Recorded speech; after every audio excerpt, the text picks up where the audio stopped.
Oke, assalamualaikum warahmatullahi wabarakatuh. Waalaikumsalam warahmatullahi wabarakatuh. Ya, selamat bertemu kembali di kuliah saya setelah pelaksanaan UTS ujian tingkat semester minggu lalu. Hasilnya lumayan lah ya dibandingin yang kelas B. Kalau kelas B nilai rata-ratanya tuh 55, kalau kalian kalau nggak salah 75 ya nilai rata-rata kelas. Itu sebenarnya pengalaman pertama saya buat ujian film berganda ya. Dari pertama saya dulu ngajar sampai tadi kemarin itu pengalaman pertama saya, biasanya esai. Nah, saya mau minta masukan dari kalian. Lebih enak esai apa film berganda? Ujian. Pilihan berganda, Pak. Karena pilihan berganda itu kan kalau penelitian itu pilihan berganda itu kuantitatif, kalau esai itu kualitatif. Ya, persamaannya ya, tapi bukan sama persamaannya. Artinya kalau di pilihan berganda kalian ya harga mati, kalau salah ya udah salah. Apalagi sekarang komputerisasi ya, kalau yang pilihan berganda langsung keluar angkanya itu. Nah kalau esai ada pertimbangan yang sifatnya sebenarnya subjektif ya pertimbangannya. Artinya bukan subjektif dalam arti apa ya ke orangnya sih sebenarnya, tapi melihat hasil jerih payah kalian tuh biasanya agak sedikit lebih dihargai ya, lebih dihargai.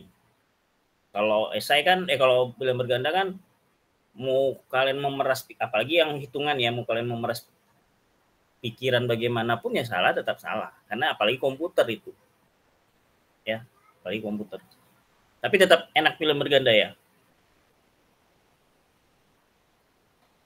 Kalau di kelas kan film berganda bisa nyontek ya, wih nomor 1 berapa jawabnya, nomor 2 berapa gitu. Kalau di sini kan nggak bisa nyontek karena soalnya diacak, ya kan. Jadi kalau kalian punya grup WA bilang nomor 1 jawabannya A, belum tentu yang nge-share itu soal nomor 1, yang nerima itu soal nomor 1 sama. Bisa jadi soal nomor 5 jadi soal nomor 1 itu diacak gitu. Tetap ya film berganda ya lebih enak ya.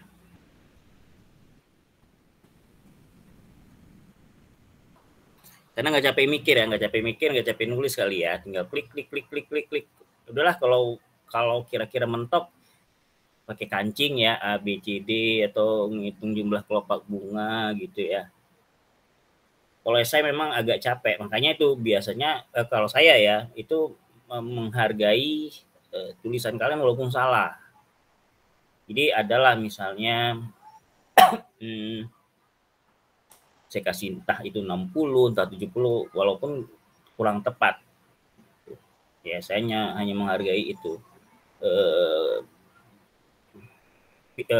Berpikir kalian dan menulisnya. Kalau di komputer mungkin mengetik ya. Kalau di CBT kan dia esai tetap mengetik langsung di program CBT-nya ya. Ya itulah masing-masing ada kelebihan kekurangan. Cuma kalau esai soalnya dikit, kalau film berganda biasanya banyak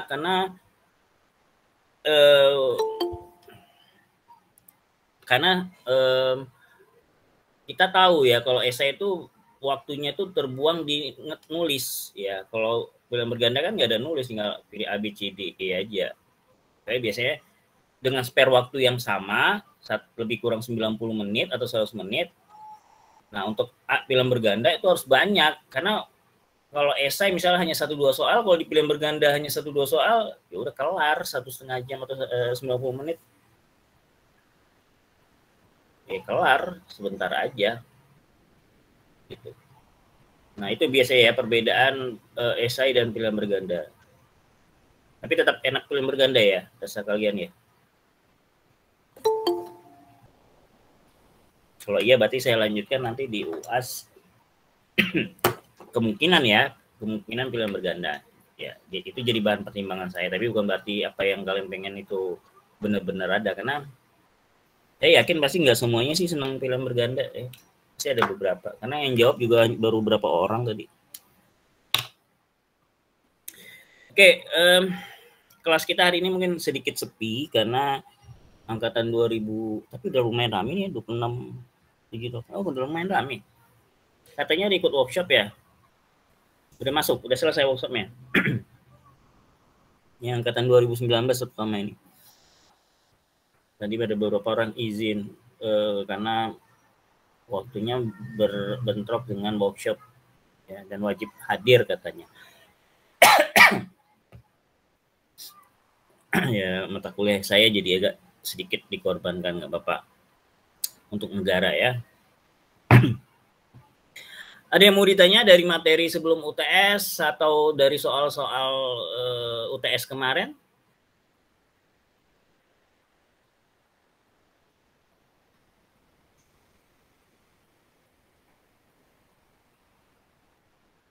Ada ya?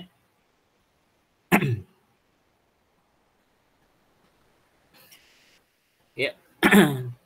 Jangan lupa absennya diisi ya, di kolom chat masih banyak yang belum mengisi kayaknya nih. Sepertinya tidak ada, Pak. Ya. Diisi ya kolom chat.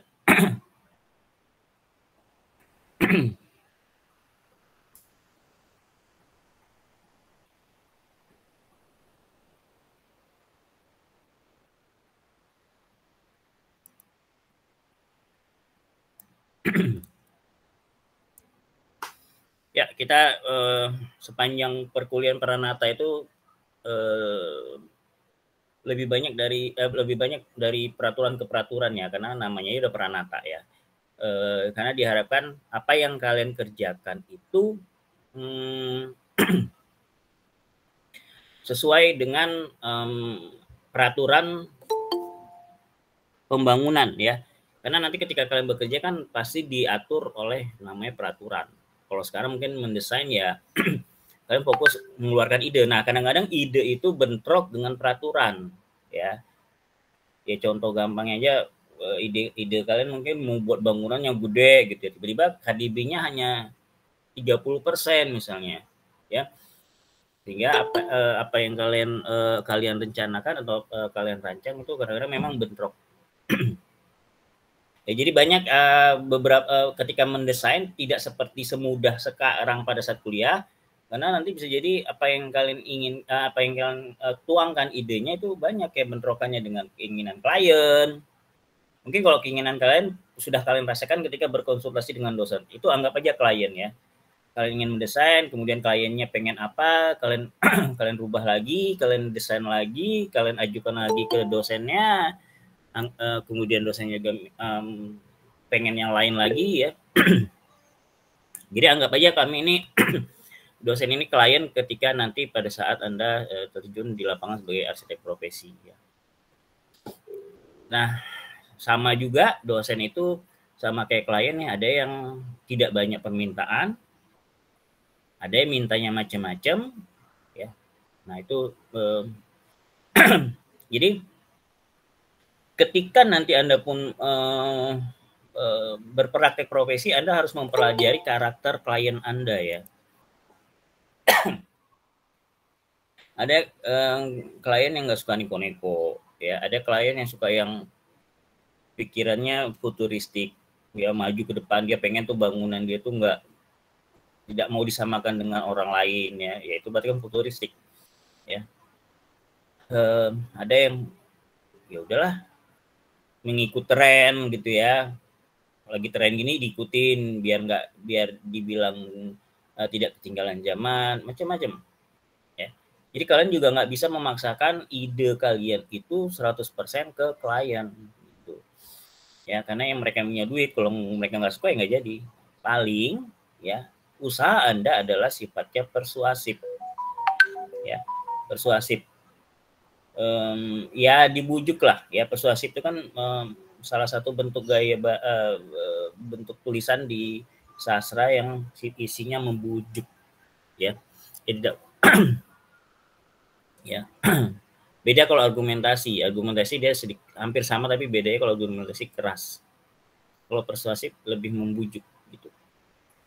Ya, nanti seiring waktu mungkin Anda bisa lebih paham lagi. Nah, pertemuan kemarin sebelum UTS yang terakhir adalah tentang Undang-Undang Nomor 6 Tahun 2017 tentang arsitek. Nah, undang-undang ini, setiap undang-undang perlu namanya peraturan pemerintah, ya, karena undang-undang kan biasanya lebih apa ya? Lebih umum, ya, tidak begitu detail. Nah, ketika peraturan pemerintah lebih sedikit didetailkan. Sampai nanti ada peraturan daerah lebih detail lagi, ya. Karena masing-masing daerah kadang-kadang kemauannya beda-beda. Atau potensi dan permasalahannya juga beda-beda di tiap daerah. Makanya biasanya disesuaikan, tapi tidak melanggar atau menyimpang dari undang-undang sebagai sumber hukumnya. Ya. Nah, sama di Undang-Undang Arsitek juga perlu peraturan pemerintah tentang pelaksanaan Undang-Undang Arsitek itu sendiri, yaitu Peraturan Pemerintah Nomor 15 Tahun 2021. Ya.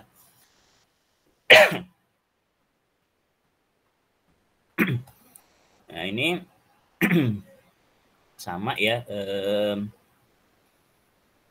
Biasanya kalau di peraturan atau undang-undang tuh biasanya di pasal 1 sifatnya penjelasan, ya. Kayak ini arsitektur adalah, praktek arsitek adalah seorang, dan seterusnya. Ya.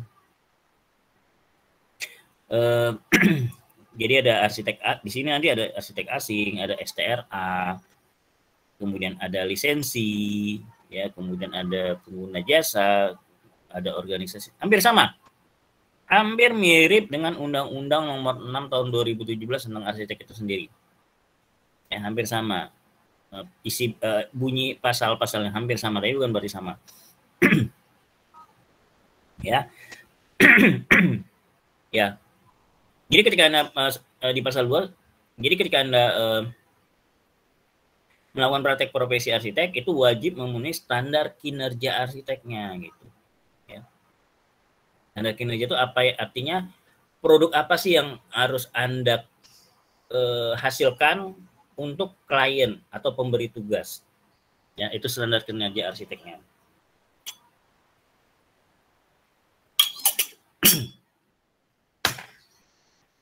Ya. Dan ya, di ayat 2 dijelaskan bahwa sebagai pedoman dalam pelaksanaan praktek arsitek. Apa-apa ya pelayanan arsitek, di undang-undang juga sama, ya, ada bunyi seperti ini. Penyusunan studi awal arsitektur.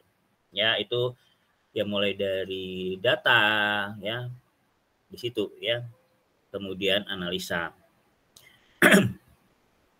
Kemudian perancangan bangunan gedung, ya, kemudian pelestarian bangunan gedung dan lingkungannya, perancangan tata bangunan dan lingkungannya, ya, ini udah berarti udah ke kawasan juga. Penyusunan dokumen perencanaan teknis, baru terakhir, dan atau. Jadi dari A sampai E itu wajib ada, ya, wajib ada. Dari A sampai E itu wajib ada, gitu. Sementara yang F karena pakai dan atau, nah itu boleh ada, boleh tidak, yaitu pengawasan, ya. Jadi kita boleh mengawasi dan boleh tidak. Tapi bukan berarti pekerjaan pengawasan tidak ada. Pekerjaan pengawasan tetap ada, tapi bisa dikerjakan oleh arsitek lain, bukan kita. Ya. Oleh arsitek lain.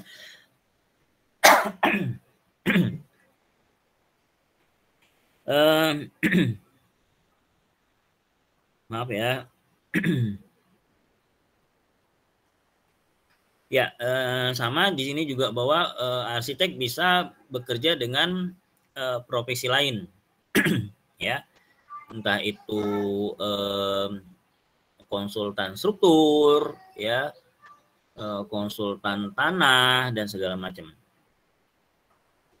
Kemudian, ya ini sama, ini biasa ya, menjaga karakter, kompleksitas dan kekhususan aspek keilmuan bidang arsitektur. Jadi arsitek berhak, ya, menolak untuk memberikan layanan yang tidak sesuai dengan karakter, kompleksitas, dan kekhususan sebagaimana di atas atau di ayat 6 tadi ya. Jadi kita juga boleh berhak sebenarnya. Ya. Jika ada beberapa hal yang tidak sesuai.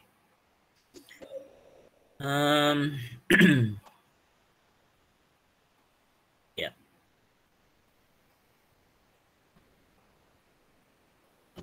Oke, ini sama aja ya. Nah, arsitek wajib melakukan pencatatan rekam kerja arsitek. Ya, itu artinya apa? Portofolio, ya. Kalau apa ya? Untuk internal Anda ya, tapi kalau dalam pekerjaannya sendiri itu kayak apa ya?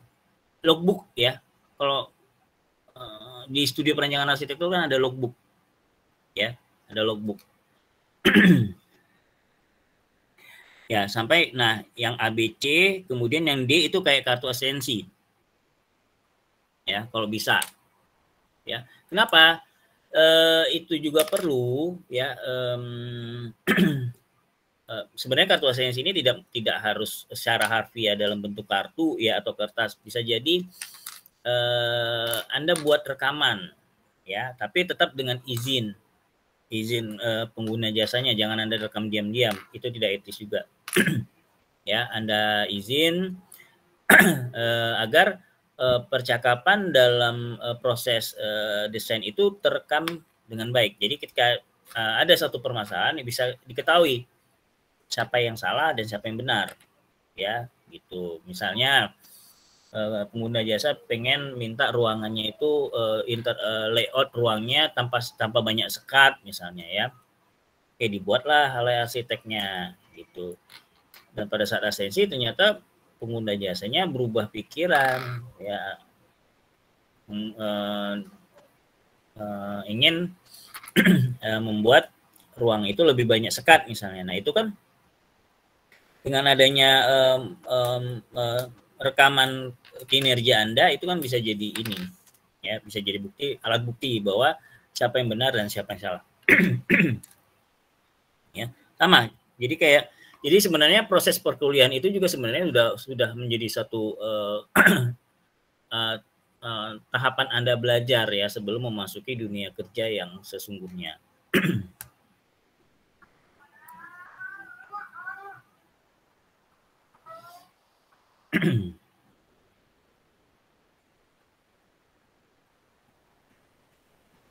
Ya, laporan kegiatan hasil kerja harus sesuai dengan dokumen perjanjian kerja. Jadi yaitu ya kegiatan kita itu memang harus berdasarkan dokumen perjanjian kerja.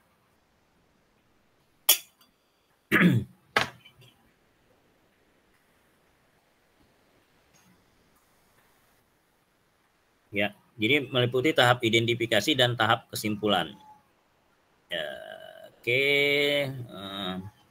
Identifikasi itu melingkupi besaran, cakupan, dan tujuan studi, kemudian lokasi objek studi ditinjau paling sedikit dari aspek sejarah, potensi, dan permasalahannya.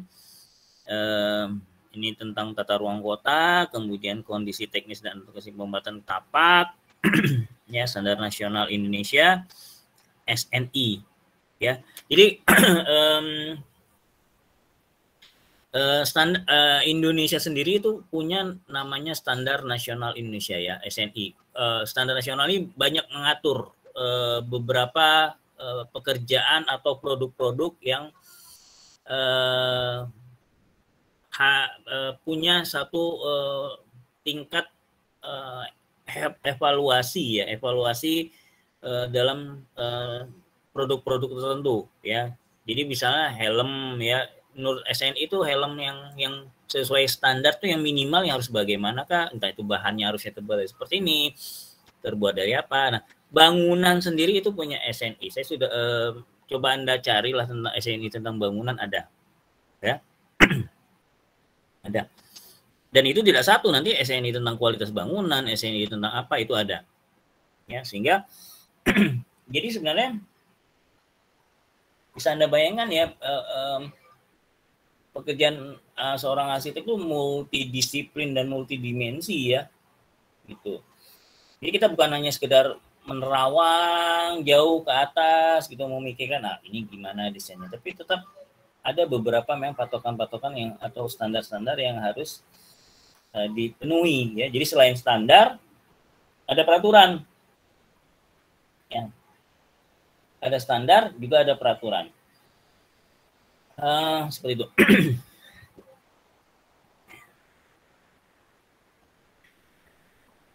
Ya.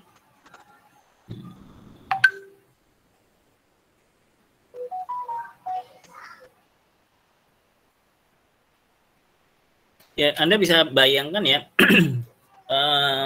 inilah sebenarnya yang membedakan arsitek dengan tukang gambar ya, tukang gambar.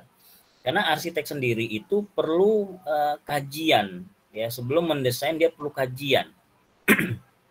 Sebelum mendesain dia perlu, apalagi semakin besar proyeknya, semakin besar tingkat kerumitannya, semakin dalam juga kajiannya. Ya. Nah,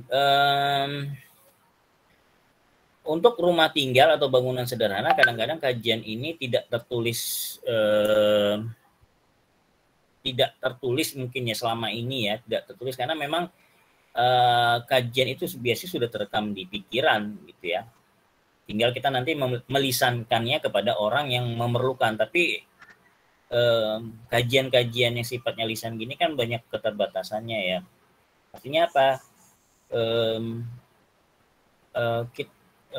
Kita harus menyampaikan terus-menerus informasi yang dibutuhkan seseorang. Ya, kalau tertulis kan tinggal kita buat laporannya, udah siapa yang perlu silakan baca gitu ya. Paling kita nanti jika ada beberapa poin yang tidak jelas, orang yang membaca laporan tersebut kan mungkin bisa bertanya langsung ke arsiteknya gitu ya.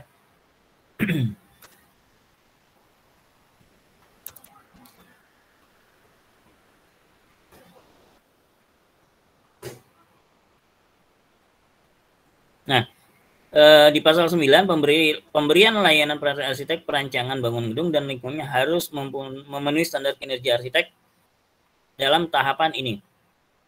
Ini sudah kita pelajari kemarin ya di pertemuan keberapa itu ya, ke-6 kali ya, ke-6.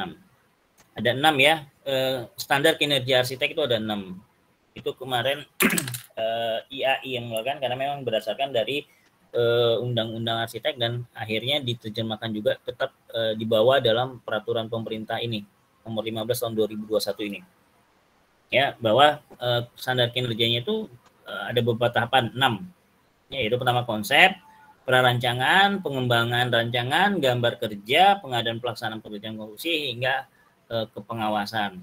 Dan seperti di pasal sebelumnya bahwa pengawasan itu sifatnya option ya, artinya tahapan ini bisa kita lewati atau enggak ya, tergantung dari penunjukan oleh pemberi tugasnya, mau kita juga yang ngawasin atau diserahkan ke orang lain.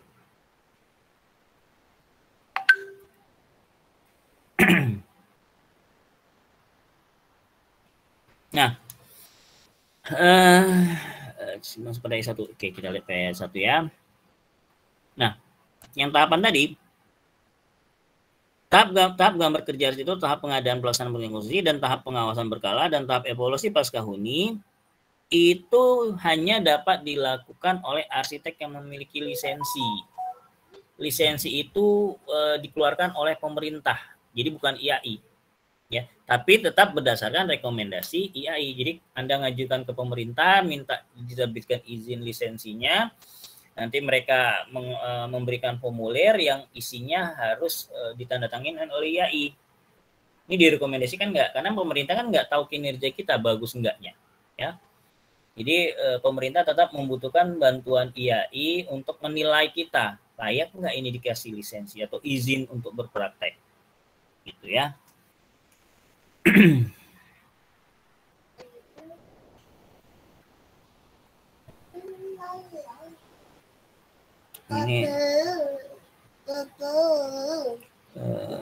bisa Anda baca sendirilah.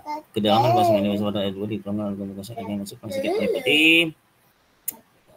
Oke, ini bisa Anda baca sendiri ya.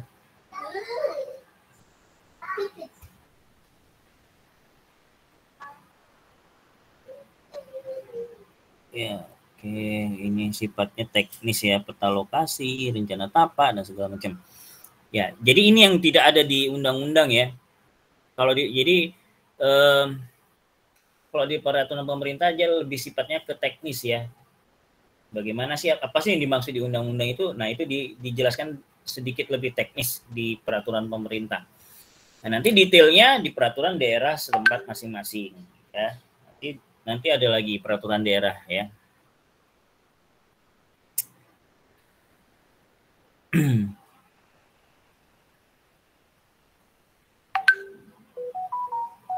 Oke.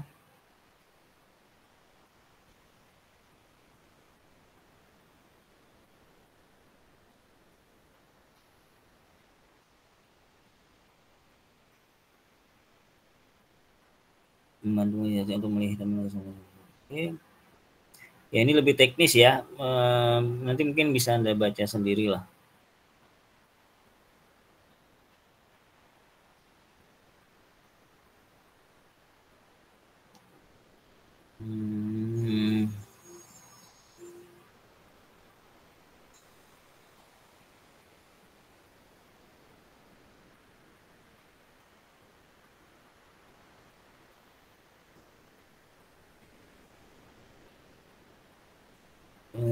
Oke, teknis sekali nih semua ya.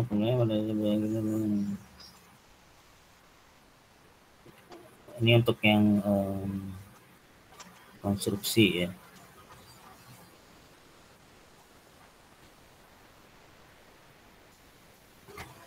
Ini saya lewati lah. Terlalu teknis ini, masing-masing terlalu teknis. Ya. Kelas. Punya bunda nak? Punya bunda. Punya bunda itu. Bukan. Mari tadi. Si bunda.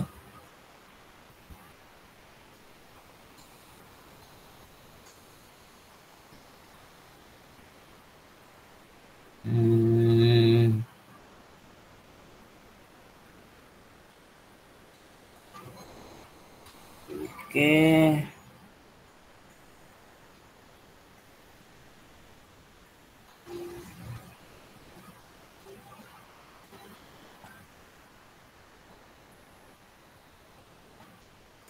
Saya balik sebagai penunjuk. Ya, jadi selanjutnya teknis ya, mungkin bisa Anda pelajari lah. Terlalu teknis sekali nih. Ya,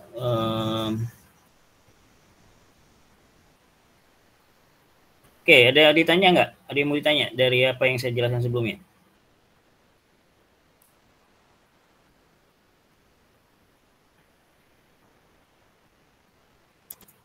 Nggak ada? Oke, sepertinya belum ada Pak. Oke, saya lanjut ya. Nah ini STRA, Surat Tanda Registrasi Arsitek. Kalau dulu namanya SKA, Surat Sertifikat Kompetensi Arsitek. Ya, apa sih STRA itu? Untuk berpraktek arsitek, ya, untuk berpraktek arsitek seorang wajib memiliki STRA. Ya, seseorang wajib memiliki STRA.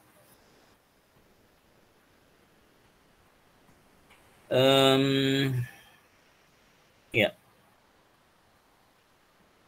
Dalam hal penyelenggaraan kegiatan untuk menghasilkan karya arsitek itu berupa bangunan gedung sederhana dan bangunan gedung adat tidak wajib dilakukan oleh arsitek. Jadi untuk bangunan yang sederhana dan bangunan adat itu tidak perlu ada seseorang yang mempunyai STRA. Ya, jadi bisa siapa aja. Biasanya sih kalau adat ya ketua adatnya biasanya, atau untuk suku-suku tertentu bahkan ada semacam arsiteknya. Ya, karena ada bangunan adat kan kadang-kadang ada memerlukan ritual ya, entah itu memanggil dewa atau segala macam. Nah itu biasanya ada orang khususnya seperti itu. Ya.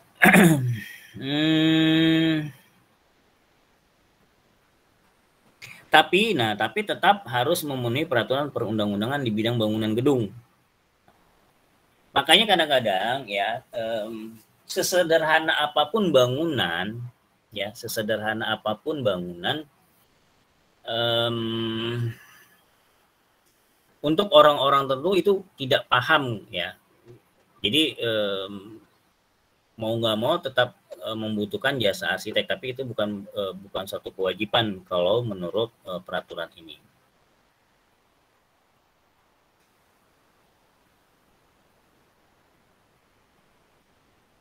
Ya, nah,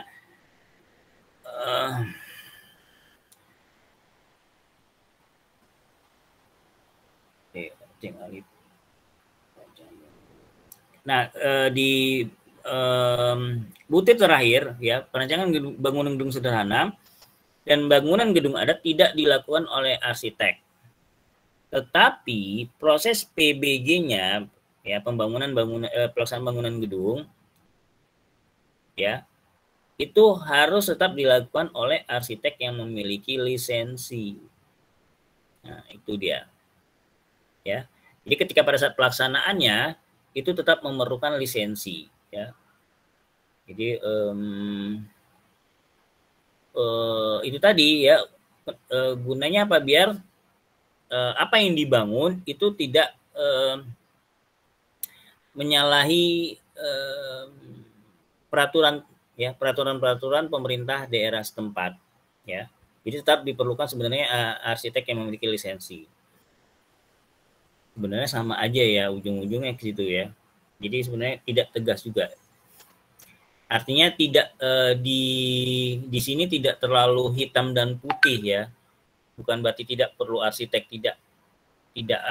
tidak melibatkan arsitek sama sekali, tapi tetap campur tangan arsitek itu diperlukan, terutama pada masalah lisensi ya atau perizinan bangunannya. SRA itu diterbitkan oleh Dewan. Nah, bedanya SRA dengan SKA beda ya. Kalau SRA sekarang udah Dewan ya. Dewan IAI sendiri yang menerbitkan. Kalau SKA dulu itu diterbitkan oleh LPJK ya. Tapi ditandatanganin oleh ketua IAI. Gitu. Bedanya dulu sama sekarang gitu. Kalau sekarang udah independen ya. Jadi arsitek itu udah suatu lembaga atau wadah yang sudah sangat independen. Kalau dulu kan masih nebeng, masih di LPJK. Ya karena dianggap arsitek itu salah satu bidang pelayanan jasa konstruksi. Padahal kan sebenarnya enggak ya, belum tentu ya. Kita kan belum tentu konstruksi. Bahkan memang intinya sih perancangan ya gitu.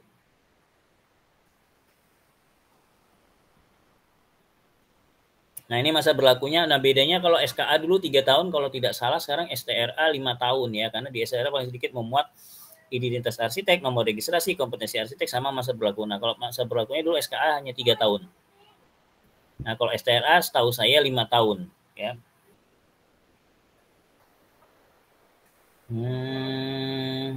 Nah, ini cara-cara mengajukan STRA. Ya, ini cara-cara mengajukan STRA. Ini juga ya. Jadi STRA kan yang baru ya, baru.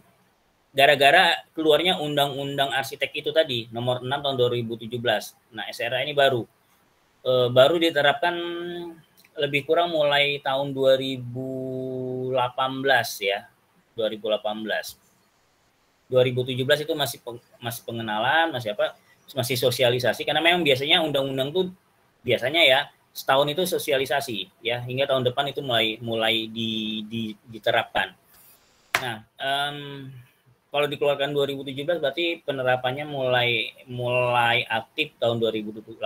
Nah, sampai sekarang pun STRA itu belum begitu baku ya. Karena gini, mulai tahun ini lebih kurang Agustus kemarin ya, STRA ini mulai dikukuhkan gitu ya. Sehingga nanti ketika Anda mengajukan STRA itu ada 3 option ya. Yang pertama adalah Anda membuat baru, yang kedua Anda konversi, yang ketiga itu STRA yang diaktifkan kembali. Nah, kalau yang membuat baru itu orang yang belum pernah sama sekali punya SKA. Ya, salah satunya, nanti ada beberapa sih. Salah satunya belum pernah mengurus sama sekali SKA. Baik itu arsitek lulusan baru ya atau arsitek yang udah lama-lama. Kan ada yang udah tua-tua, udah bahkan SK aja dia dulu nggak punya gitu ya, karena dia merasa karena dulu nggak kuat ya, karena dia merasa saya udah pengalaman kerja saya udah cukup mapan gitu ya, saya udah pernah merancang rumah sakit, bahkan mungkin merancang bandara misalnya ya, saya bisa kok tampaknya IAI gitu ya, karena memang dulu pemerintah tidak merangkul IAI. Nah kalau sekarang kan pemerintah merangkul IAI ya, jadi bangunan apapun tuh harus punya IMB, dan IMB itu harus ada arsitek yang berlisensi. Nah itu disitulah mulai arsitek-arsitek senior ini yang merasa udah bisa berkarya tanpa punya IAI ya harus kembali lagi mengikuti aturan IAI yang sudah di backup oleh pemerintah gitu ya. Jadi itu ngurus baru, baik itu yang mahasiswa atau arsitek lulusan baru atau yang sudah senior tapi belum pernah punya SKA. Itu yang pertama. Yang kedua adalah STRA hasil konversi. Artinya dia udah punya SKA ini. Gitu. Tapi kan udah SKA ini kan udah nggak dipakai lagi, udah nggak berlaku, sehingga dikonversikanlah ke STRA ya. Yang terakhir adalah STRA reaktivasi. Ya. Jadi bagi arsitek yang punya pernah punya SKA tapi mati, dulu kan SKA hanya berlaku 3 tahun ya, mati setelah Agustus 2017 dia masuk dalam kelompok STRA yang diaktifkan kembali atau reaktivasi. Ya, jadi kalau SKA Anda sudah punya tapi matinya setelah Agustus tahun 2017, itu namanya reaktivasi. Tapi kalau sebelum tahun 2017 sudah mati, Agustus 2017 sudah mati, tapi tidak diperpanjang sampai sekarang, itu harus mengurus baru. Gitu. Jadi masuk ke kelompok yang pertama tadi yang ngurus baru. Makanya kelompok STRA yang ngurus baru salah satunya adalah orang yang baru lulus atau tidak pernah punya SKA, atau dia punya SKA tapi mati dan belum diperpanjang sejak sebelum Agustus tahun 2017. Gitu. Nah, bagaimana tahapan-tahapannya? Nanti kita pelajari lebih lanjut. Sementara yang mengurus baru ini aja itu Dewan Arsitek Indonesia tadi yang mengesahkan STRA itu belum membuat peraturannya. Jadi kalau misalnya Anda bisa dilihat di webnya atau di ada sih kalau Anda arsitek biasanya ada di webnya juga, nanti dibagikan ke anggota masing-masing, bahwa di situ dijelaskan memang bahwa untuk STRA yang mengurus baru itu nanti diatur lebih kurang di awal tahun 2022. Ya, jadi yang belum pernah punya SKA atau SKA yang mati sebelum Agustus 2017 itu harus menunggu untuk membuat STRA karena belum ditetapkan aturannya, syarat-syaratnya. Oke, ada yang mau tanya?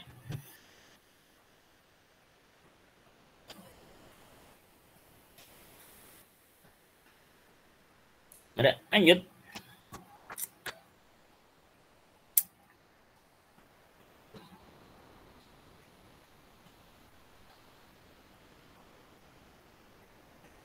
Nah, tidak mampu.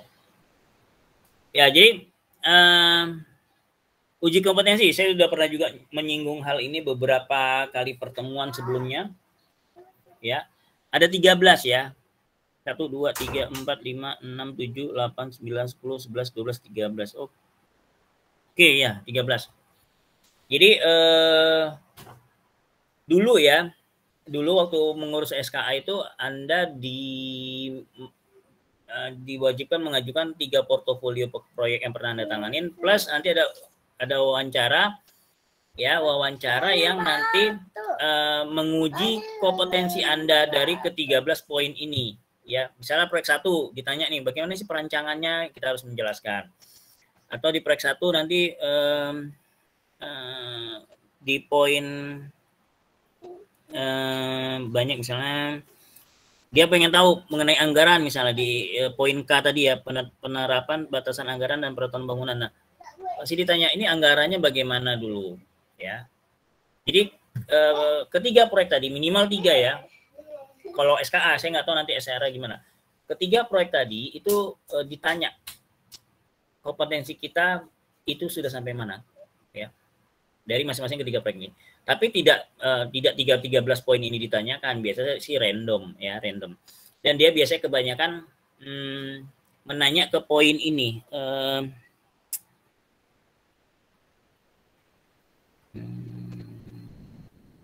Yang kata tadi ya, peraturan bangunan. Dia biasanya nanya itu. Ya. Nanya itu. Apakah ini sesuai KDB misalnya, atau apalah ya tentang peraturan bangunan. Gitu. Ya, dari 3 proyek. Nah, dulu ini saya masih tentang bicara tentang SKA juga ya, karena saya belum, karena STRA sendiri belum ditetapkan aturannya. Ya, kalau dulu SKA 3 portofolio ini minimal 3 portofolio ya. Nah, dari ketiga portofolio ini boleh lebih berarti ya. Nah, dari ketiga portofolio atau lebih ini minimal salah satunya sudah terbangun. Ya. Jadi jangan hanya Anda mengajukan hanya dalam bentuk perancangan, desain, enggak. Ya. Jadi minimal sudah terbangun dan dalam progres lah minimal. Dan lebih kurang lebih dari 50% lah ya.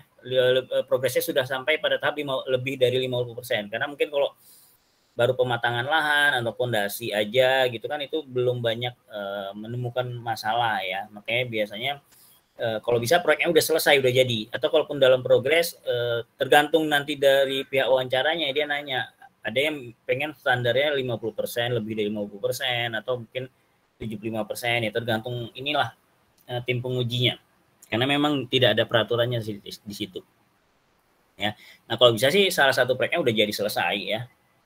Portofolio yang diajukan untuk permohonan penerbitan SKA. Jadi portofolionya ada, nanti dimasukkan berkasnya, biasanya sih nggak sampai 4 minggu ya, itu dipanggil kita untuk proses wawancara. Nah, kalau ini sekarang kan dilaksanakan oleh dewan ya. Kalau dulu kan belum ada dewan ya. Zamannya SKA itu kita Dewan Arsitek Indonesia kan baru juga dibentuk setelah adanya undang-undang ya. Jadi dulu tidak yang menguji ya, kalau nggak ketua IAI setempat ya mungkin beberapa pengurusnya lah ya. Beberapa pengurusnya.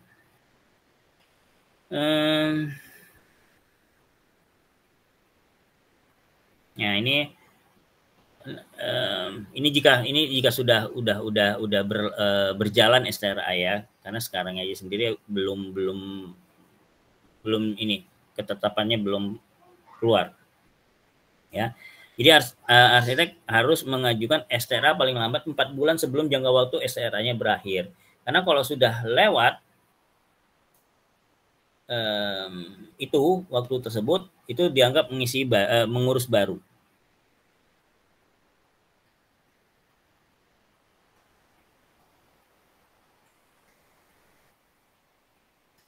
Nah, ini lisensi. Jadi kalau SRA itu sifatnya internal IAI sendiri, kalau lisensi itu lebih ke eksternal ya, terutama ke hubungan kerjanya nanti ke pemerintah, yaitu masalah perizinan. Ya, gitu. Lisensi itu. Jadi Anda sebagai arsitek sebenarnya tidak wajib punya lisensi ya. Kenapa? Ya, karena dalam tahap perancangan cukup dibutuhkan STRA. Cukup dibutuhkan arsitek yang punya STRA. Nah, kapan dibutuhkan lisensi? Ya pada saat pembangunan. Jadi, dan pada saat mengajukan pembangunan, mengajukan IMB kan belum tentu Anda yang terlibat di dalamnya ya, belum tentu gitu. Bisa jadi nanti pengguna jasanya memakai jasa arsitek lain yang punya SRA. Yang punya lisensi. Ya.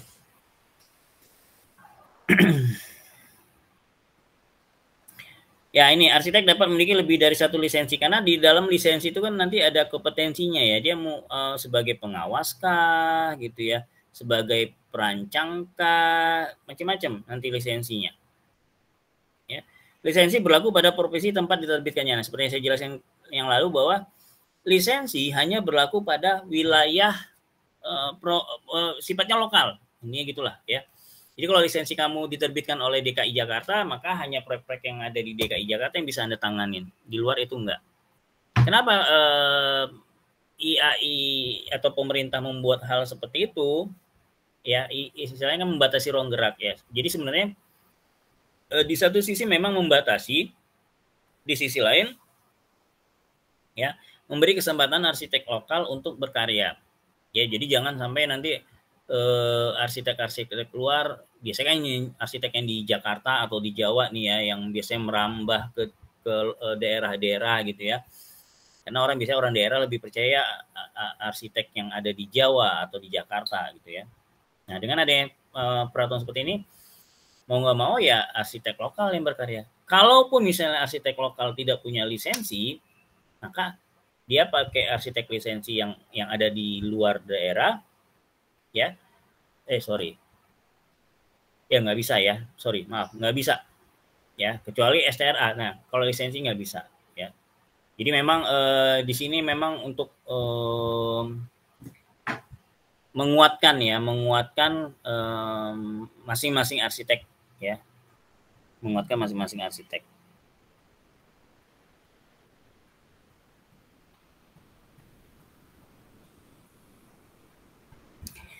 Dan salah satu alasannya lagi, kemarin saya juga ikut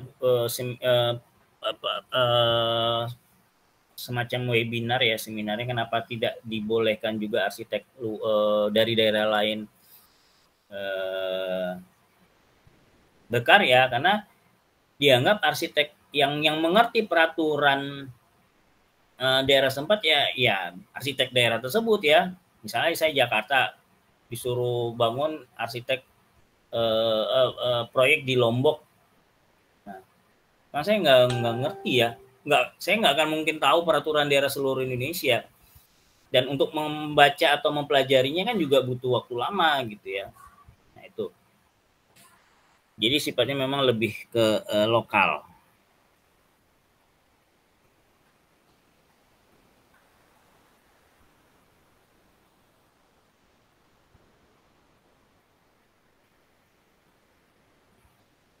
Ya ini sama ya, kayak ini tadi cara mengurus lisensi bahwa meminta rekomendasi oleh organisasi profesi, dalam hal ini IAI ya, di tingkat provinsi gitu. Jadi kalau mau ngajukannya di Jakarta, ke IAI Jakarta Anda minta rekomendasi ya. Kalau Anda orang Cimahi atau Anda orang Bogor, itu kan termasuk Provinsi Jawa Barat. Nah, mintalah ke IAI Jawa Barat.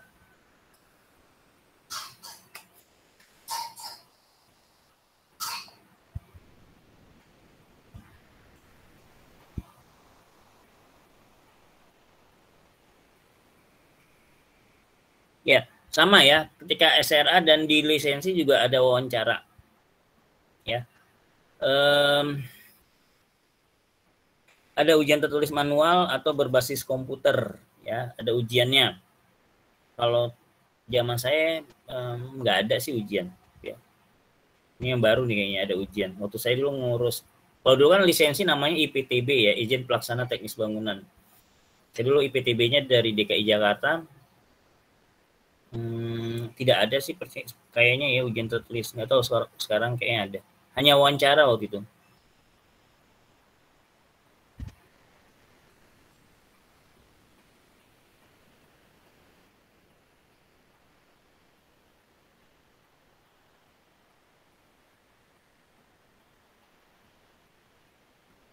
Nah, perpanjangan lisensi paling lambat 30 hari kerja sebelum masa berlakunya habis ya. Jika tidak, maka dianggap mengurus baru. Karena dianggap, ya kenapa minimal 1 bulan? Karena dianggap lisensi itu terbit lebih kurang memang sebulan, ya. Jadi misalnya habisnya akhir Agustus, nah akhir Juli Anda harusnya sudah mengurus. Kenapa? Karena kalau ngepas waktunya di akhir Agustus, ya, selang berapa hari itu kan udah September. Nah, Anda kan berarti udah nggak punya lisensi dong, ya. Lisensi lama yang sudah mati, lisensi barunya dalam pengurusan, berarti Anda nggak punya lisensi, sehingga Anda tidak bisa mengajukan IMB gitu. Makanya dikasihlah waktu range-nya itu 1 bulan, ya, gitu.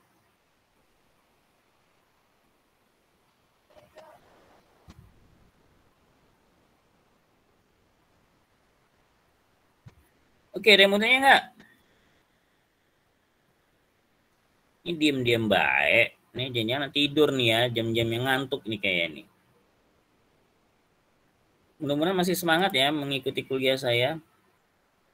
Masih, Pak. Masih, Pak. Ya, oke.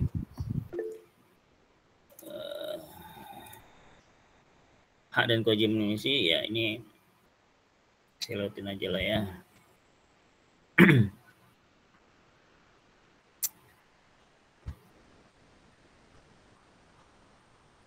Nah, ini sama kayak kemarin dia di Undang-Undang Arsitek kan ada arsitek asing, dan salah satunya kan dia harus mempunyai kewajiban untuk transformasi keahlian, ya.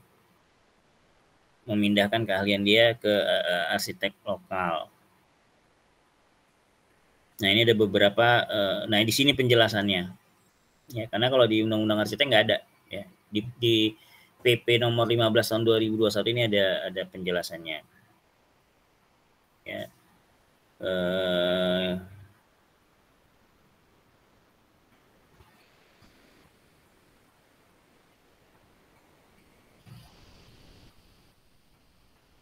Ya.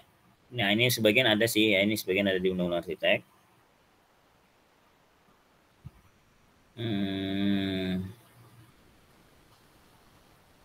Ya. Nah, ini jadi lebih ke teknis nih ya. Semua apa yang ada di peraturan pemerintah ini sifatnya lebih teknis. Oke. Ini sama di undang-undang ada juga.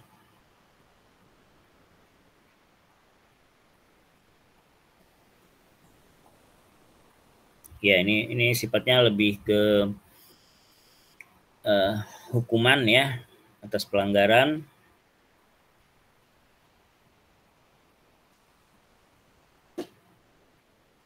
Ya, mulai dari sanksi administrasi sampai pencabutan. Ya, mungkin ini bisa Anda baca sendiri. Ya.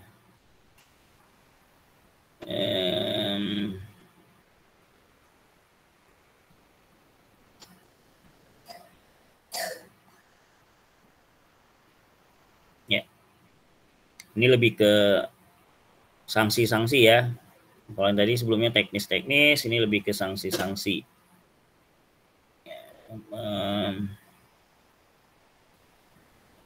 Ya, mulai dari arsitek IAI pusat ke IAI daerah. Ini apa nih sebentar? Ya, masalah pembinaan arsitek. Ini masalah dewan ya. Jadi Dewan Arsitek itu lebih tinggi posisinya dari Ikatan Arsitek Indonesia ya. Dialah lembaga tertingginya lah ya. Tapi dia sifatnya hanya bukan langsung operasional ya, artinya bukan mengurus anggota dan segala macam. Ya. Lebih sifatnya kebijakan ya dan naungan hukum lah. Dewan Arsitek Indonesia itu terdiri dari 9 orang.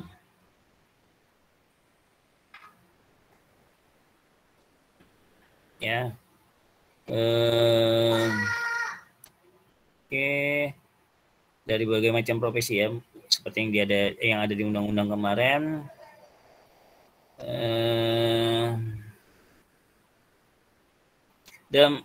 Nah, jadi nanti gelar profesi arsitek kita AR.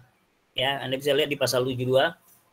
Jadi kita berhak menyandang gelar AR sama kayak dokter DR. Bedanya kalau dokter itu DR, D-nya dan huruf R-nya huruf kecil keduanya.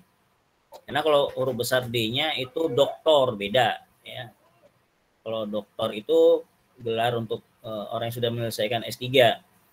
Tapi kalau dokter gelar yang diberikan kepada orang yang sudah menyelesaikan S1 kedokteran dan profesi dokternya sendiri. Gitu. Nah, kalau arsitek AR. Jadi mungkin suatu saat apakah gelar ini bisa menjadi panggilan sehari-hari bagi seseorang yang menyandang profesi tersebut. Kayak contohnya dokter kan kita biasa ya, misalnya di rumah sakit atau dimanapun kalau kita tahu itu dokter kan misalnya selamat siang Pak Dokter, selamat siang Bu Dokter, ya, atau Anda menunggu saudara Anda di ruang rawat inap ya, misalnya ada kunjungan dokter, pasti kan kita nanya dok ya, atau disingkat dengan dok misalnya. Jadi ini bagaimana dok ya, gitu, tanpa Pak atau Ibu ya, biasanya gitu. Jadi ini gimana dok ya, pola makan misalnya bapak saya atau ibu saya yang sedang sakit gitu ya. Nah kalau arsitek saya nggak tahu apakah nanti gelar itu menjadi sapaan sehari-hari yang enak didengar. Kalau sekarang kan kayaknya kurang enak ya, karena belum terbiasa. Sama siang Pak Arsitek, aneh ya. Saya ketemu di kantor ini, kantor konsultan gitu ya, atau ketemu di kampus. Karena kalau di kampus pun mahasiswa itu manggil dosennya itu dokter. Selamat siang dok, tanpa Bu atau tanpa Pak malah ya. Selamat siang dok, selamat siang dok, selamat pagi dok gitu ya. Mahasiswa memanggil dosennya itu seperti itu wajar. Nah saya nggak tahu nanti apakah arsitek gitu ya manggil, misalnya saya nih udah selesai ngurus SRA nanti ya, apakah enak dipanggil selamat siang arsitek, nggak enak ya. Kalau sekarang kan nggak enak. Atau R, kalau dokter kan dok ya, kalau arsitek R, selamat siang R, nggak enak ya. Ya, nggak enak banget itu. Nggak tahu apakah nanti jadi enak gitu ya, apakah jadi enak nggak tahu. Tapi kalau sekarang ya kayaknya nggak usah R ya. Selamat siang Pak Arsitek, aneh ya kalau sekarang. Ya mungkin karena belum biasa aja. Tapi kalau dokter kan biasa ya, selamat siang Bu Dokter, atau kalau dok aja boleh ya, selamat siang dok. Entah itu laki-laki atau perempuan biasanya gitu, dipanggil doknya aja, selamat siang dok. Oke, jadi gelar kita nanti arsitek AR ya. Kalau dulu IAI ya, yang SKA itu dulu IAI, dan itu gelarnya di belakang. Kalau SRA ini AR gelarnya di depan ya. Kalau dulu IAI gelarnya di belakang ya, dan saya sempat merasakannya dulu. Dedi Handono, IAI, dosen di UMJ itu baru hanya 3 sih. Saya nggak tahu Pak Sadi ada nggak ya, kayaknya Pak Sadi ada deh ya. Pak Sadi 4 berarti. Saya, Bu Lili, saya nggak tahu apakah kalian sempat ketemu Bu Lili karena udah pensiun. Saya, Bu Lili, Bu Ari, sama Pak Asadi yang dulu sempat punya SKA dan menyandang gelar IAI. Cuma kan udah punya, saya juga udah kadaluarsa, punya Bu Ari, Bu Lili apalagi udah pensiun. Saya nggak tahu punya Pak Sadi masih aktif atau enggak ya. Jadi dosen di program studi arsitektur UMJ ini sempat 4 orang, hanya 4 itu pun udah mati semua sertifikasinya ya. Saya dulu kemarin gara-gara pas bertepatan dengan saya diterima di UGM ya, jadi tahun 2017 mati SKA saya pas diterima di UGM. Jadi saya merasa saya belum perlu mengajukan memperpanjang SKA, karena kalau saya kuliah saya nggak akan mungkin bisa menerima proyek gitu ya. Ternyata salah saya ya. Sebenarnya harusnya dulu diperpanjang ya, tapi itulah ya, kalau udah lewat kita baru bisa ngomong harusnya. Jadi ini mungkin jadi pelajaran bagi kalian ya. Apapun itu satu hal yang baik, jangan ditunda. Walaupun Anda rasa itu belum bermanfaat. Ya saya kan merasa SKA saya ngapain saya perpanjang, nggak dapat proyek ini. Ya. Saya lagi sekolah pasti nggak akan dapat. Jangan ditunda. Ya. Karena kayak sekarang ini ya, mengurus STRA yang baru saya dengar-dengar susah. Ya susah dibandingin ketika memperpanjang atau mengkonversi. Jadi seandainya kalau saya dulu SK saya masih aktif tiba-tiba berganti jadi STRA gara-gara undang-undang arsitek. Karena undang-undang arsitek juga baru keluar 2017 juga kan. Gitu. Udah terlanjur saya keterima UGM itu, undang-undang arsitek baru keluar. Karena undang-undang arsitek keluarnya juga lewat pertengahan tahun lah. Ya jadi seandainya dulu saya memperpanjang SKA saya kan tinggal konversi gampang. Ya. Konversi gampang. Karena saya nggak dianggap kursus baru. Tapi ya itulah, kalau sudah kejadian baru ketahuan ya. Penyesalan kan memang selalu datangnya terlambat. Kalau datangnya dulu namanya pendaftaran, ya kan?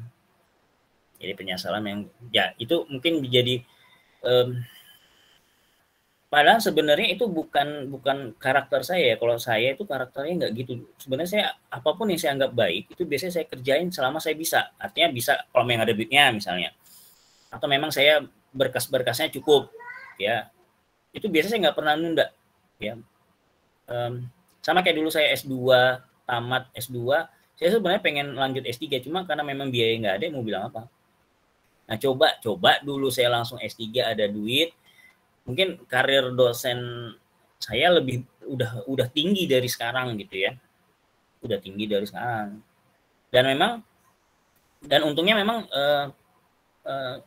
setiap dosen kan ada ngurus sertifikasi ya, namanya sertifikasi dosen atau serdos.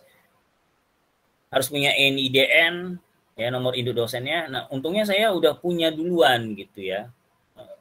Bayangkan yang dosen yang baru-baru ini kayak Pak Jundi, Pak Sepli, itu ngurus NIDN sama serdos, ampun susah banget. Ya, karena semakin dipersulit. Karena semakin banyak orang, ya, maka syaratnya dipersulit biar untuk menyaring, ya. Jadi tidak sembarang orang bisa dapat gitu. Kalau syaratnya sama aja dari zaman dulu sampai sekarang, iyalah kalau zaman dulu orang sedikit ya. Kalau sekarang dipermudah sama kayak dulu ya kualitasnya kan jelek ya, karena nggak disaring. Makanya Anda kalau punya keinginan dan bisa, jangan ditunda. Nantilah tunggu ini. Maka saya bilang gitu tamat nanti dari arsitektur UMJ, langsung aja urus IAI. Ya. Kemudian ikutin prosedurnya sampai Anda menjadi arsitek profesional. Ya. Karena memang semakin lama persyaratan itu semakin dipersulit. Ya, semakin dipersulit. Seperti itu. Ya, sama kayak saya dulu dari S2, sebenarnya saya pengen S3 dari dulu. Cuma memang nggak ada duitnya dulu ya, yang mau apa. S2 itu aja saya biaya sendiri dulu, bukan beasiswa. Kalau S3 ini iya beasiswa. Nah, saya makanya kenapa bisa S3 ya karena beasiswa. Mungkin kalau saya nggak dapat beasiswa sampai sekarang saya belum sekolah S3-nya. Karena memang besar sekali biaya S3 itu. Besar. Uang kuliah yang mahal, penelitiannya juga mahal. Nah, jadi mungkin itu di luar konteks dari kuliah, hanya berbagi atau sharing pengalaman. Apapun yang Anda inginkan, selama itu baik, kerjakan. Walaupun Anda rasa itu belum bermanfaat sekarang, misalnya. Tapi nggak apa-apa, kerjain aja. Ya, selesaikan. Lanjutkan. Itu. Nanti tengah jalan pasti ada manfaatnya itu. Yang penting tahu tujuannya, tahu manfaat atau tahu manfaatnya ya, walaupun mungkin belum bermanfaat sampai sekarang, tapi tahu manfaatnya nanti gimana, nggak apa-apa kerjain. Ya, sama kayak ilmu ya, kalau memang Anda kalau bisa selesai dari S1 lanjut aja S2. Kalau Anda tidak mau jadi arsitek tapi mau jadi apa, tetap aja lanjut S2. Entah itu S2 arsitek, entah itu S2 ekonomi, entah S2 apapun itulah, sesuai dengan keinginan kalian. Ya, nggak apa, lanjut aja. Kalau memang mampu dalam hal waktu atau finance ya silahkan. Jangan ditunda, intinya jangan ditunda lah, semua kebaikan itu jangan ditunda. Itu aja. Oke, ada mau ditanya?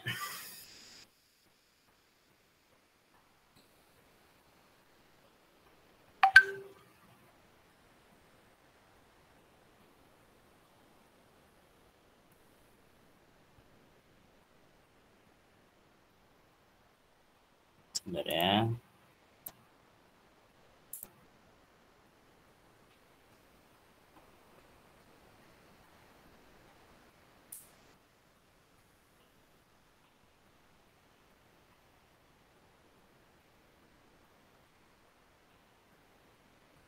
Oh ya, satu lagi, jangan batasi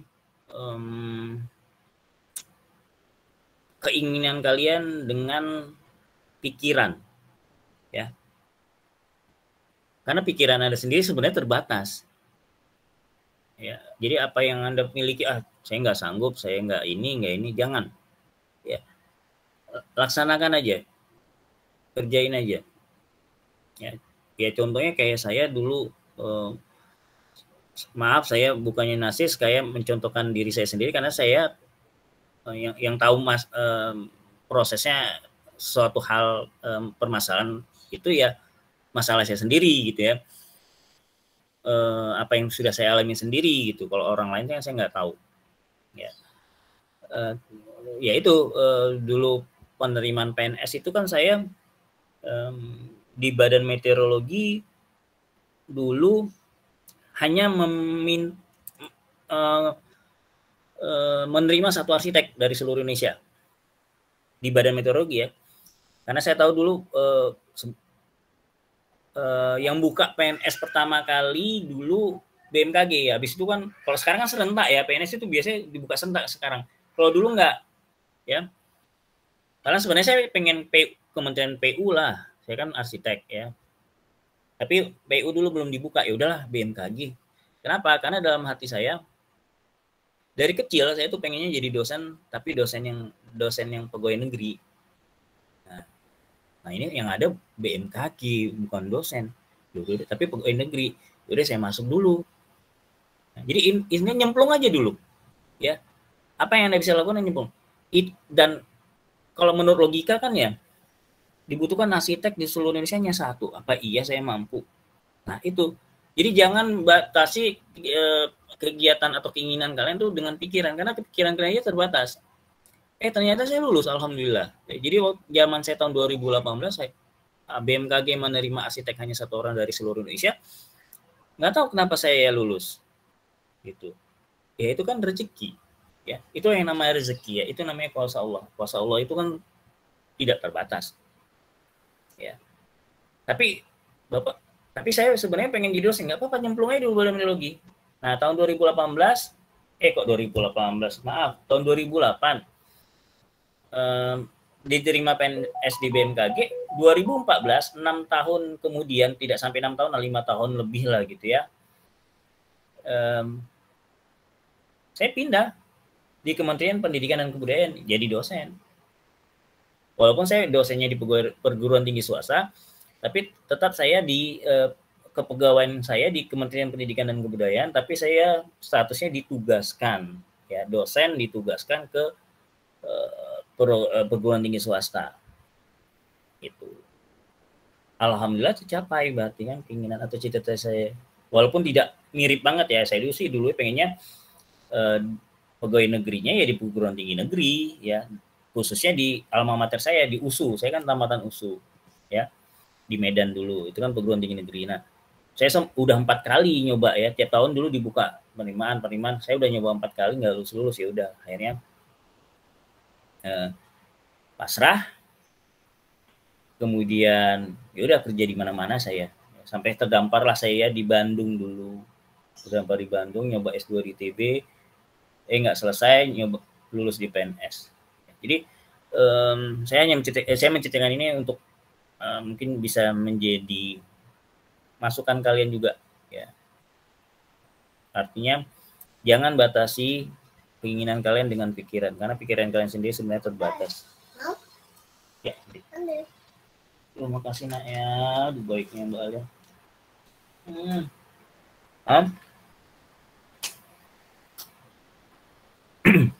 Alia mau tanya?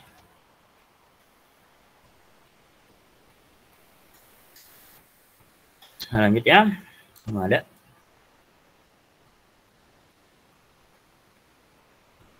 Oh, bis. Ternyata habis pas.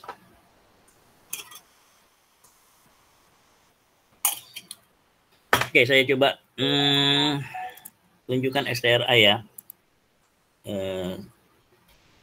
Sebentar.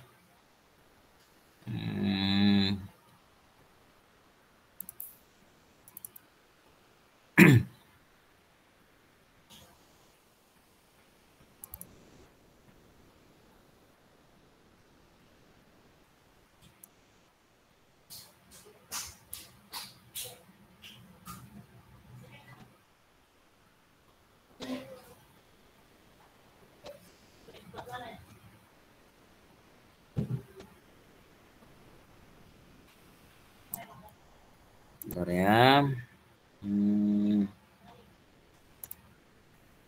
Pedoman dan peraturan.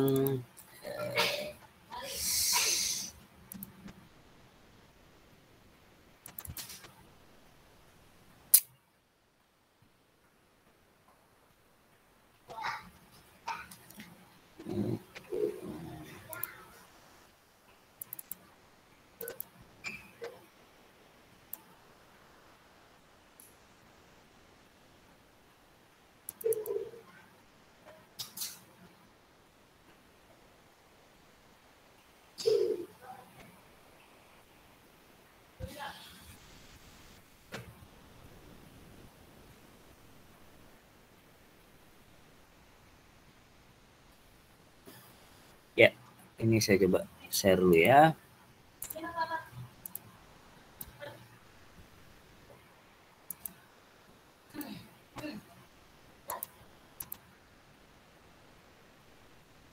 Nah,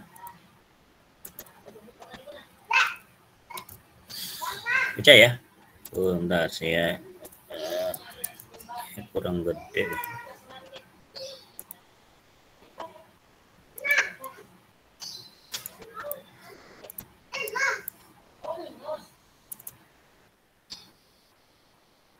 Nah, nih. Jadi ini adalah diagram alur untuk memperoleh STRA ya, diagram alurnya. Jadi untuk memperoleh STRA atau intinya untuk menjadi arsitek profesional ya, karena STRA itu kan sertifikat ya, tapi intinya itu Anda untuk membuktikan bahwa Anda sebagai seorang arsitek profesional. Nah, itu ada dua. Yang pertama, Anda bergerak dari calon arsitek, berarti Anda nih. Ya. Yang kedua dengan arsitek itu sendiri. Itu. Ya. Calon arsitek itu dia lulus nanti. Ya, lulus.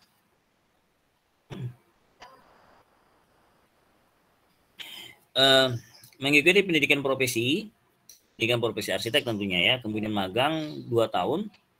Surat selesai kemudian udah selesai surat magang, kemudian melakukan uji kompetensi sehingga dapatlah sertifikat kompetensi dan akhirnya diverifikasi oleh DAI ya, untuk dapatlah dia surat STRA tersebut. Nah, kalau yang sudah jadi arsitek ya, itu ada dua, dua. Ya, itu pertama konversi dan reaktivasi. Yang biru itu perpanjangan ya, perpanjangan itu tadi perpanjangan nanti kalau SRE udah jadi udah ada diperpanjang, itu perpanjangan. Kalau konversi dan reaktivasi itu konversi SKA ya, SKA yang lama, produk lama diganti jadi SRA, itu konversi, dan SKA-nya masih aktif. Nah, kalau tidak aktif itu baru reaktivasi. Nah, RPL ini ya, RPL ini diberikan bagi orang yang belum pernah punya SKA atau ya dia berpraktek profesi arsitek lebih kurang 10 tahun. Walaupun dia bukan arsitek. Ya, misalnya gini. Jadi sekarang pun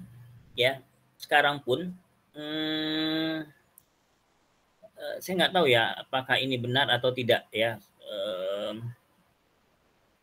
karena ini masih masa transisi ya, saya nggak tahu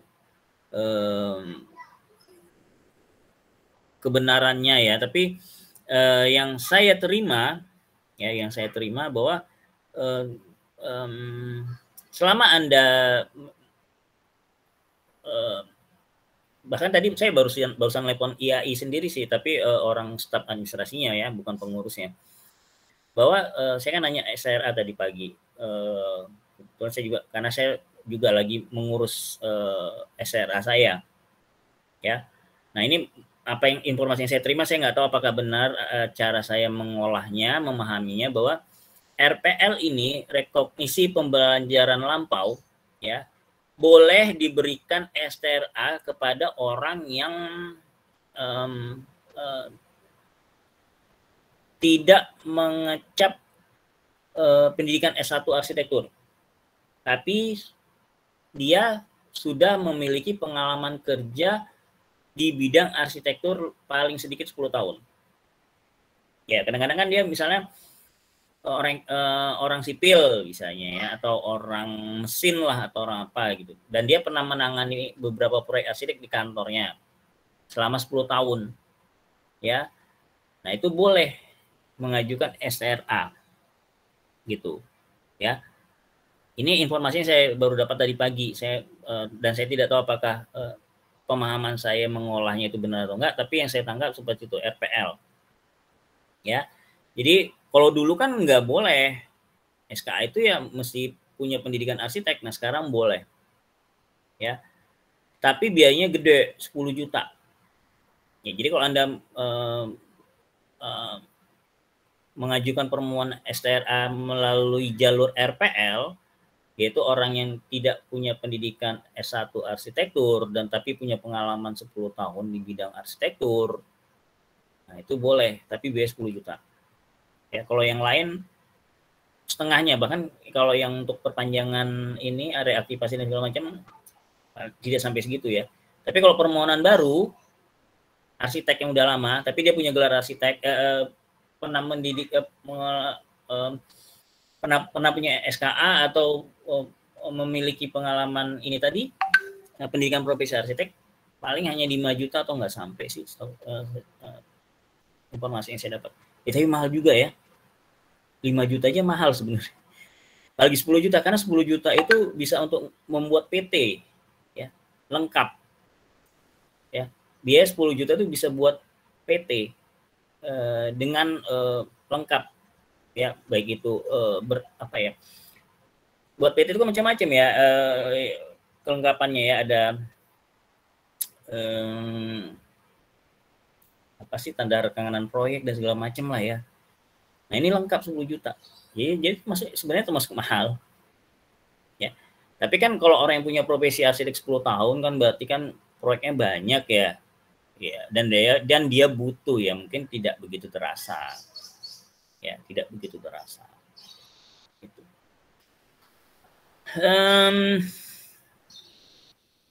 Ya itu, dan diajukan ya ke IAI ya.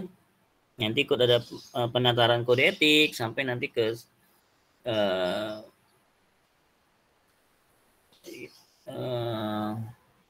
penataran keberlanjutan ya, PKB saya lupa panjangnya apa.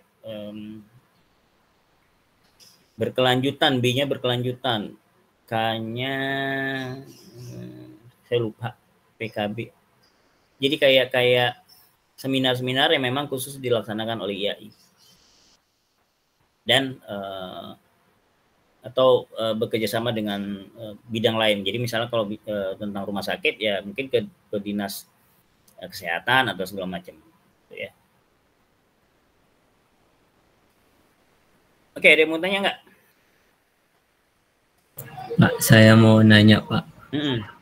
Kalau kayak kita nih yang baru mau tamat gitu, nah untuk nantinya sampai dapat STRA kira-kira estimasinya berapa tahun Pak? Berapa tahun ya? Karena kan itu ada pendidikan profesi, terus nanti ada magangnya lagi kan Pak? Oh itu ya. Oke. Ini ya. Jadi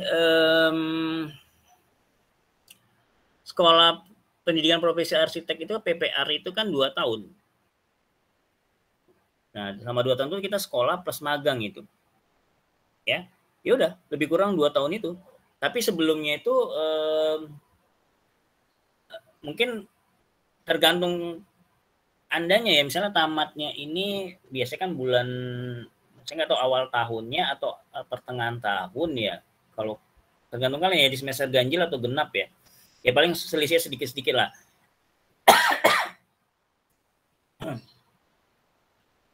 Ya intinya 2 tahun lebih, 2 sampai 3 tahun lah. Karena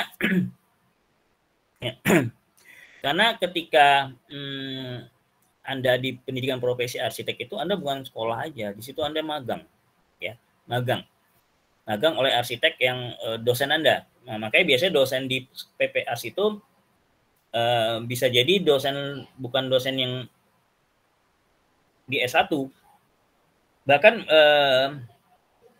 harus beda ya. Jadi kalau misalnya saya mau ngajar di PPR, saya nggak boleh lagi ngajar di S1.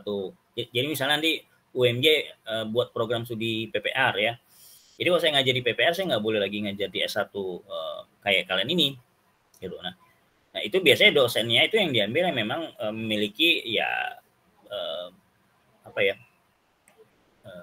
dosen yang dipilih ya memang dia selalu berpraktek profesi ya. Gitu ya, selalu ada proyek lah atau dia punya perusahaan, sehingga mahasiswanya pun nanti biasanya magangnya ke perusahaan dosennya gitu atau di konsultan dosennya. Nah, dari situ kan pasti dia udah ada proyek yang ditanganin ya, sama. Jadi ketika mengajukan SRA itu sebenarnya udah ada dia portofolionya ya, udah ada portofolionya. Jadi ketika habis dari PPAS dia langsung diwisuda dengan STRA tadi gitu ya, dengan STRA. Sama kayak dokter ya, dokter kan kuliahnya di Fakultas Kedokteran itu kan 4 tahun, tamat dari situ baru esket sarjana kedokteran, baru lanjut 2 tahun namanya koas. Koas itu kan kayak magang ya, tapi mereka langsung di rumah sakit. Di rumah sakit nanti misalnya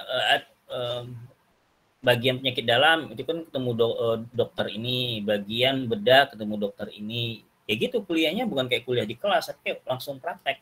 Nah nanti gitu juga PPAS gitu juga, paling teorinya sedikit lah ya, ada beberapa teori ya, tapi nanti langsung ke praktek. Makanya nanti di PPAS itu studi, ada juga studio, tapi studinya ya studio kantor, semacam kantor kecilnya arsiteknya atau dosennya itu sendiri.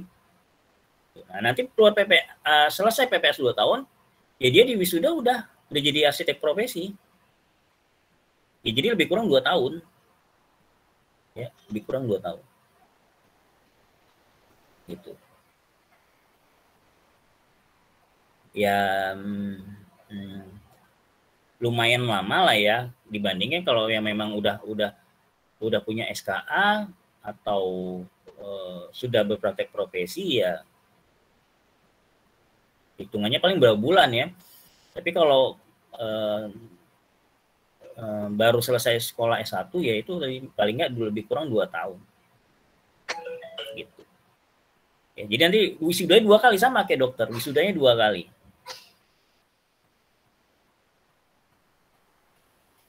ya. Jadi kita sebenarnya terlambat ya, karena memang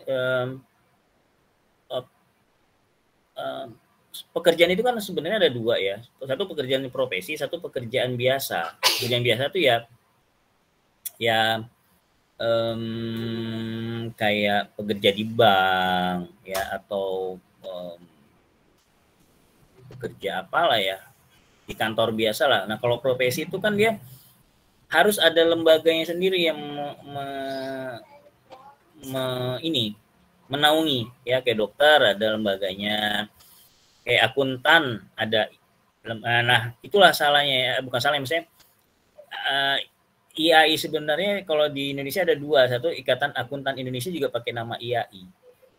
Jadi kalau Anda searching di Google nanti IAI pasti, kalau nggak Ikatan Akuntan Indonesia ya Ikatan Arsitek Indonesia. Nah gitu ya, sama nanti gitu juga. Cuma kalau dokter lebih solid ya, lebih solid. Artinya gini, pendidikannya juga solid, pekerjanya udah mateng lah ya, udah mateng. Artinya orang yang kuliah di Fakultas Kedokteran pasti jadi dokter, lebih bukan pasti, maksudnya mayoritas lah ya. Nah kalau arsitek pasti belum tentu ya, belum tentu.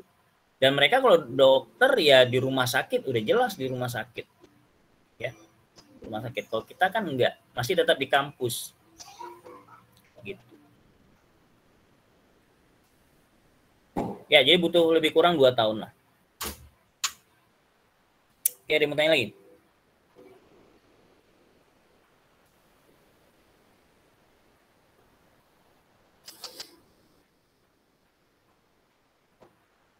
Ada? Ya, absen. Waktu udah mau habis ya, saya absen aja orangnya. Sebentar ya.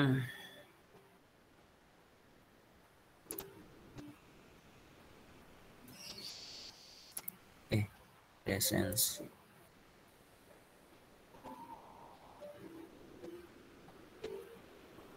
Saya panggil ya, Rian Dimas ada nggak? Hadir, Pak. Hadir. Lu. Ini namanya kok pantas tadi di grup dosen kok ada yang protes kok. Namanya double. Sebentar, ada telepon sebentar ya, maaf.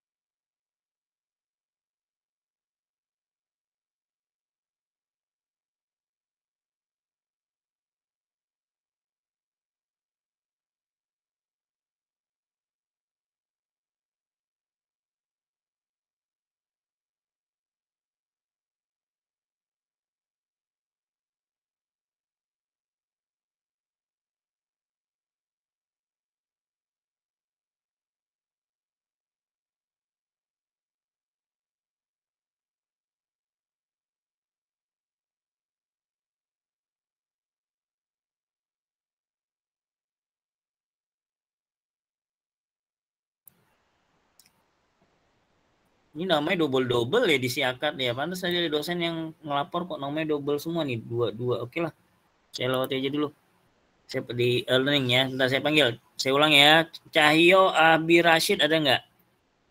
Hadir, Pak. Hadir. Muhammad Fauzan Adima. Muhammad Fauzan Adima. Ada ya?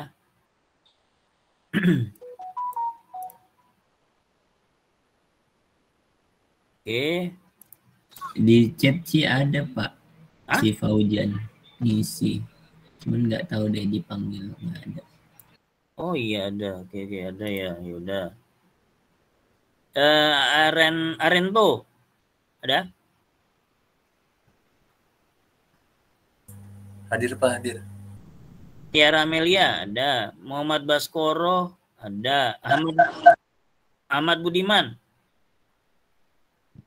ada, Pak, ada. Ada. Kartika ada. Hanif Karunia Dinu Hadir, Pak. Rian Dimas ada. Muhammad Ibnu Fahri ada. Sari Fadilah ada. Ilman Fadilah Ada, Pak. ada. Izzat ada. Muhammad Fahri Hadir, Pak. Sama ada. Hasna ada. Ramadan Fawaz Hadir, Pak. hadir. Naufal ada. Khaira ada. Ramasasti ada. Helmi Ya, Pak, ada, Pak. ada. Andiani ada. Rizka ada. Rifki ada. Carlitos ada. Nurhuda Muhammad ada. Alif Muzaki ada. Satrio Aji Nugroho Prasetyo ada. Izwan Arik ada. Ilham Pane ada. Satrio Prayogo Hadir, Pak. hadir. Alivia ada. Muhammad Ridwan ada. Oke, semua ada. Tinggal Alisa Zahra. Itu yang ikut program kemarin, Pak. Oke, Yang ke luar negeri itu. Oh iya, Alisa ya. Soalnya kalau di Siakat namanya di atas, nih di e-learning namanya di bawah, jadi belum nggak. Ya oke, ya beringat Alisa. Apa nggak mau ya? Simpan dulu sebentar. Oke, sebelum ditutup ada yang mau ditanya nggak?